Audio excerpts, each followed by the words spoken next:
Welcome. If you want to record sounds in your SONY Xperia 1, for the first you have to enter Play Store, click on the search, type here recorder,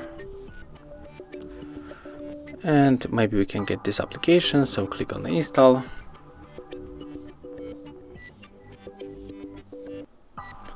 Let's open it. Click allow 3 times, and right now when you want to start recording, just click here, and right now our smartphone start the record.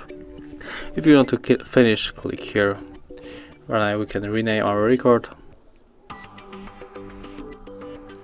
and click on the OK. And if you are looking for it, just click on the left bottom corner and we can delete it. Thank you guys for watching. Leave thumbs ups, comments and subscribe to our channel.